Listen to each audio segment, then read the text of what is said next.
समुद्री जल खारा क्यों होता है? आप सोचे हैं आपका पसीना कैसा रहता है? नमक। देखिए, अगर कोई समुद्र बहुत बड़ा है तो उसका पानी ज्यादा खारा नहीं होगा। अगर कोई समुद्र छोटा है तो उसका पानी खारा होगा। महासागर का जितना भी जल होता है खारा होता है, हम उसे पी नहीं सकते। अगर पिएंगे तो फिर हमारे शरीर में बीमारी आने लगेगी, डिहाइड्रेशन होने लगेगा। वो पानी जल्दी देर तक रहता नहीं है शरीर में, वो खारा पानी होता है। दूसरा, उसमें ज्यादा देर तक रहेंगे तो चमड़वा छोड़ा देता है आपला का। बहुत ज्यादा उसका पानी क्या होता है? खारा होता है। ठीक है, अब समझिए ध्यान से, समुद्री जल खारा क्यों होता है? क्योंकि नदियां नमक को ले जाके समुद्र में गिरा देती हैं। हमारे अगल बगल के वातावरण में नमक बहुत ज्यादा है। आप सोचे हैं आपका पसीना कैसा रहता है? नमक। अभी पसीना जाता कहाँ है? जब तक नहाते नहीं है तब तक कहीं नहीं जाता है। आपके शरीर का पसीना वापस नहीं जा सकता है। कपड़ा सोख लेता है, नहीं तो आप लोग वो चकट के मैल बन जाता है यहाँ पे।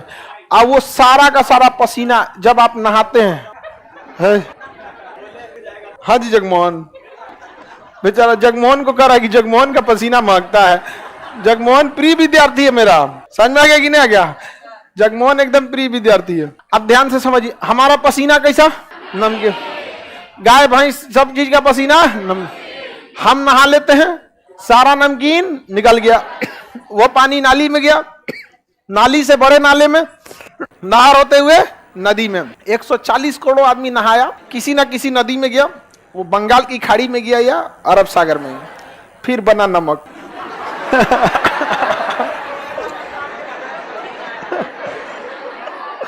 वो नमक कहाँ है?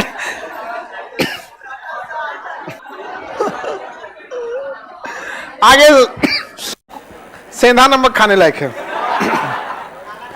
देखिए, ऐसा नहीं है केवल वही नमक होता है।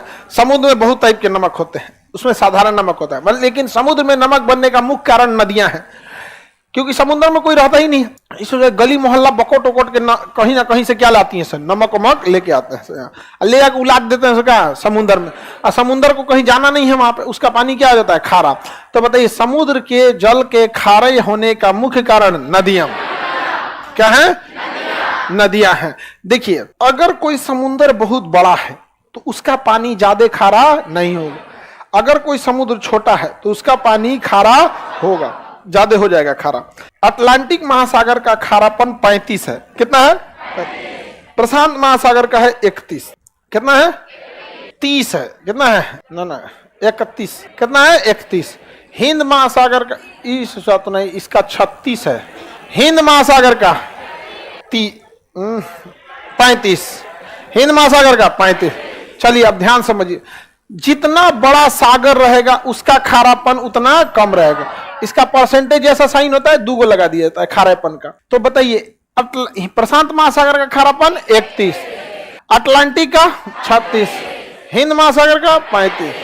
हिंद महासागर का सबसे खारा महासागर प्रशांत महासागर, सॉरी अटलांटिक महासागर। सबसे ज्यादा खारा अटलांटिक में, जिसका रीजन समझिए अब आप खुद से।